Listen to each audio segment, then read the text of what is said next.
Hola, hola, yo soy Stephanie y este es un video para curiosear.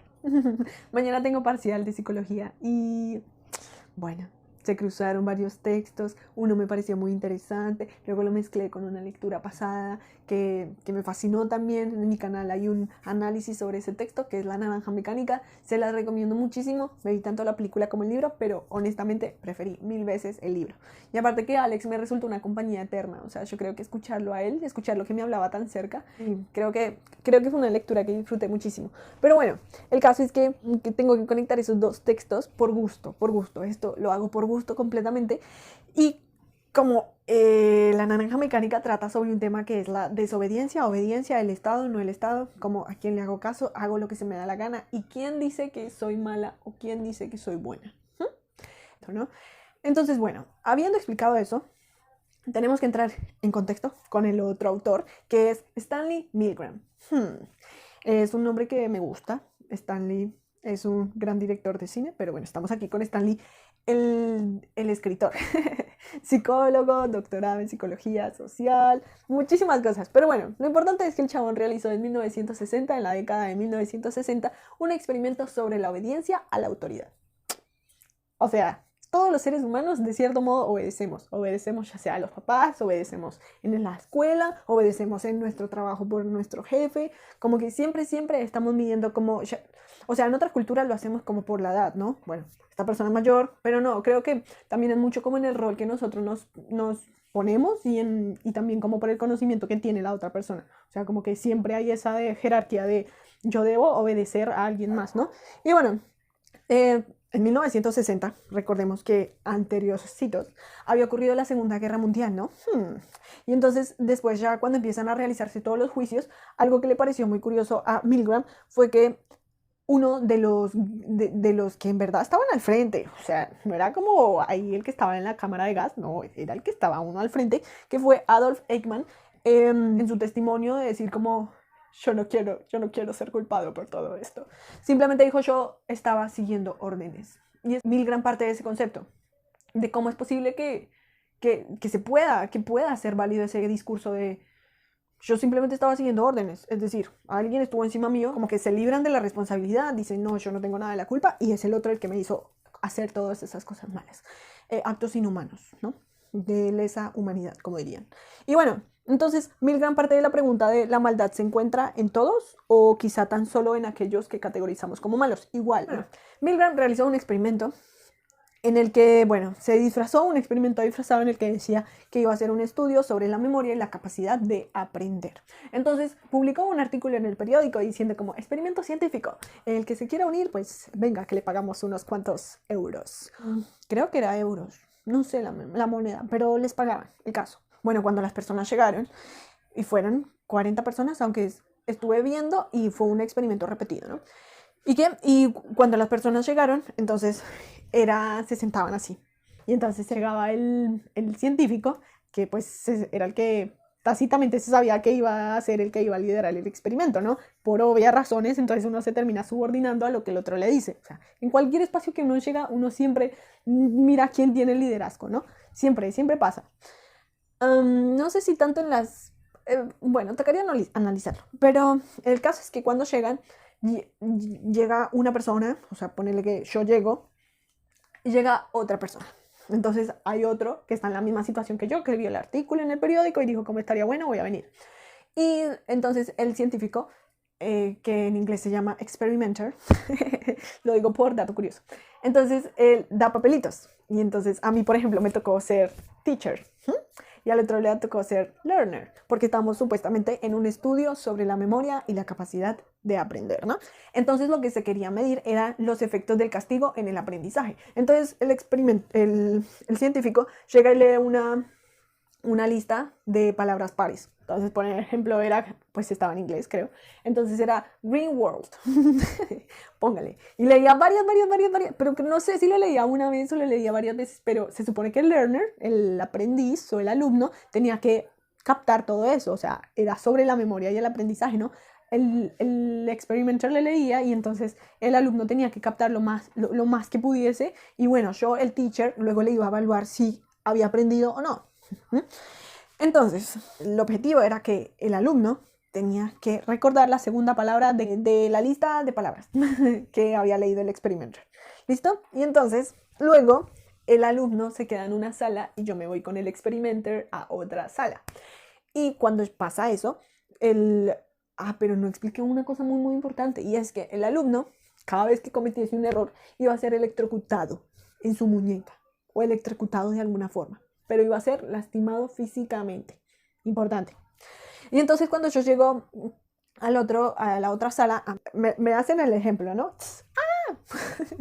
Y entonces yo digo como, pesado. Pero entonces hay que tener algo muy en claro. Iba con el tiempo, iba aumentando. La violencia, la electricidad, las corrientes eléctricas, las chispitas, los choques eléctricos iban de menor a mayor intensidad. A mí el ejemplo que me dieron fue pequeño, pero él por cada respuesta que iba dando, iba aumentando su dolor. Entonces fue avanzando el experimento.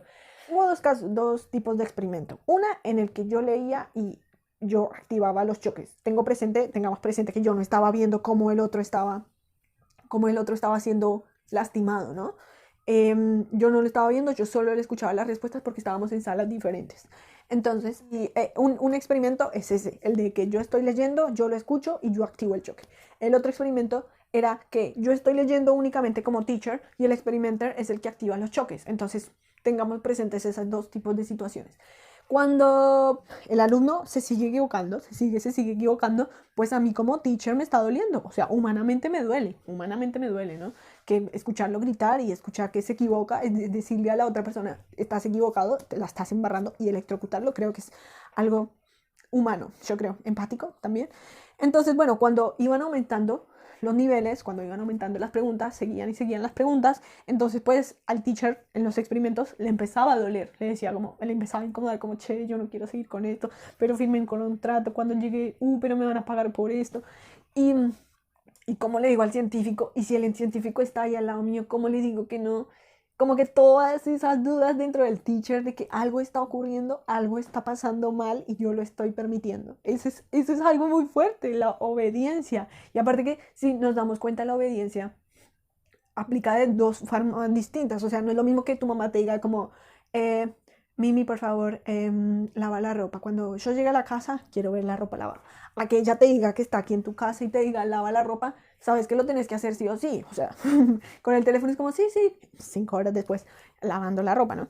Pero la obediencia aplica en esas formas cuando bajo la persona de la que estoy en mando, si está presente, pues tiene una influencia diferente. Eso es algo importante a que si estuviese en otra sala y me estuviese diciendo, haz esto, ¿sí? Entonces, pues cuando yo me empiezo a quejar y digo, esto no me parece, esto no quiero hacerlo, pues el experimentador que está ahí al lado de mí, al lado mío, perdón, como que dice, por favor, continúa. Este experimento requiere que tú continúes, o sea, para que se dé exitosamente el experimento necesito que continúes. Y yo no quiero, yo me empiezo a sentir mal, yo digo, ¿qué estoy haciendo acá? Estoy lastimando a otra persona. No tienes otra opción. You have no other choice. Debes continuar, ¿no? You must go on. Entonces, eso es bastante interesante. Y bueno, hubo personas, muy pocas, sorprendentemente, porque eso también es algo que comenta en el texto de Milgram. Fue un resultado inesperado. Muchas personas cuando dijeron, como, o sea, se le preguntó a estudiosos, a profesores, mejor dicho, académicos, a estudiantes, normal, tranqui, y todos dijeron como, no, nadie lo permitiría, como que saben que están lastimando a otra persona, como nadie lo permitiría. Pues se equivocaron, porque de 40 personas, prácticamente 36 siguieron adelante con el experimento hasta el final. Entonces, eh, algo que no he dicho, pero que es importante, es que el alumno no estaba siendo electrocutado de verdad. Ese era el experimento, de que era la conciencia la que me estaba jugando. O sea, habían hecho grabaciones de que el alumno era un actor y por eso los ponían en salas diferentes, para que, pues, obviamente por razones científicas, no saliese lastimada ninguna persona, ¿no? Pero sí, lanzaron hasta ese extremo al teacher de sentir esa conciencia de que alguien por culpa nuestra estaba siendo lastimado. Y repito, antes de que se realizara el experimento, preguntaron y fue como, no, nadie lo permitiría, como se saldrían de ese lugar de alguna u otra forma. Pero no, solo se salieron muy, muy poquitos. Si no es que uno. Pues me leí el texto y también en un programa que armaron el experimento, sí, lo volvieron a armar. Entonces, tan solo se quejó uno. Tan solo uno. Impresionante, ¿no? Pero bueno, el caso es que nosotros obedecemos. Es un hecho de que nosotros sí o sí obedecemos. Pero ¿cuándo ocurre ese obedecimiento? ¿Cuándo obedecemos y por qué obedecemos? Hay varias razones y vamos a tratar de ahondarlas rapidito. Milgram creía que cuando tú entras a una jerarquía, como que ya te dejas de ver a ti mismo como un individuo autónomo, que a mí yo puedo hacer lo que se me dé la gana, y ahora entras a un lugar en el que sí o sí debes obedecer a la palabra del otro. Entonces, al estar presente el científico, pues uno puede creer como que el chabón tiene la razón, de que el chabón me está diciendo, el otro no está siendo lastimado, continúa, y yo le debo creer, pues porque él es el científico. O sea, como que a fin de cuentas lo veo por la razón de conocimiento, por la razón de en el lugar en donde me encuentro, por las circunstancias que acepté realizar, como si yo me metí en esta, yo la continúo hasta el final. Entonces, como que son muchísimas cosas. Pero bueno, el caso es que cuando uno entra a esa sala en donde estoy yo como teacher, está el actor como alumno y está el científico, pues yo me convierto en un agente y me dejo de ver como el individuo que yo soy independiente, ¿no? Y al ocurrir esto, pues yo pongo sobre mis deseos, sobre mis voluntades, las voluntades de la otra persona, ¿sí? Entonces eso es lo que pasó también con el señor Adolf Eichmann, como él se refugió en ese discurso de yo no lo hice, yo simplemente obedecí las órdenes que me impusieron a mí, ¿no? Entonces, aparte que también lo que mencioné antes, y es que cuando nosotros entramos en una jerarquía, nosotros tendemos a desvalorizar nuestra palabra, ¿sí? La palabra del otro vale más que la mía. Lo otro es que como, ¿por qué nos quedamos en eso? O sea, la pregunta es, ¿por qué permitimos la obediencia? Como, ¿cuáles son los factores que influyen en esa de que nosotros no digamos o no nos paremos y nos vayamos y todas esas cosas? Pues primero puede ser como admitir que la situación en la que tú estás ahora mismo te está incomodando, es admitir también que fue un error todas las decisiones previas que tú hiciste, ¿no? Llegar hasta ese punto y decir, yo cómo terminé en estas, y si me retracto ahora, será todo un desperdicio todo lo que yo hice y es agotador también para la persona que lo está realizando, ¿no? Luego la segunda es la obligation, de que obviamente hemos hecho un contrato, de que hemos firmado algo, de que nos van a pagar, o sea, pues no es como que nos vayan a pagar mucho, pero que queremos mantener nuestra palabra, que vamos a seguir adelante, ¿no? La tercera es la situación en el contexto en el que nos encontramos, ¿no? Porque al entrar a esa habitación, a ese lugar, nosotros dimos autoridad legítima a la persona, al científico, como que según nosotros merece que nosotros obedezcamos a lo que él dice porque él tiene la autoridad legítima que nosotros mismos le dimos, ¿sí? Por ser la persona que es. ¿Sí? Entonces, bueno, tiene varias cositas bastante interesantes. Otra parte que desarrolla Milgram bastante en su texto es como que hubo personas obviamente que eran bonitos, humanitarios, pero habían otros sádicos. Entonces, por ejemplo, en el experimento les decían como, ustedes pueden ponerle el nivel de intensidad del choque eléctrico, el nivel que ustedes quieran, el que se les dé la gana. Y la mayoría de ellos puso el más bajito, ¿no? El más indoloro, se puede decir, como para ser humanitario. Pero también están aquellos que no faltaron los sádicos, que fue como, sí. Pero ese es un punto muy interesante porque Milgram dice que el experimento puede justificar o sirve para dar rienda suelta a los impulsos agresivos que pugnan por expresarse. Ese es un punto muy interesante de la maldad, que es como dentro nuestro, ¿qué tanta maldad hay? ¿Qué tanta maldad nos permite que haya diariamente que hagamos, ¿no? O sea, nosotros en verdad somos malos, tenemos algo de malo, actualmente se permite la maldad. No, son cositas que es como, o sea, no está bueno ser malo, no está bueno lastimar a las otras personas. Y él dice que en esos momentos en el que uno tiene el poder de actuar sobre otro, porque a fin de cuentas estaba, si lo vemos en el nivel de jerarquías, como el científico, yo como profesor y el otro como alumno, ¿sí? Entonces también es eso. Y el hombre común puede convertirse en agente de un proceso terriblemente destructor. Es eso mismo, como que cuando nos refugiamos bajo el discurso de alguien más, bajo las órdenes de alguien más, olvidamos que nosotros como individuos también tenemos valores, tenemos una moral que puede dictar decisiones y que nos podemos retractar.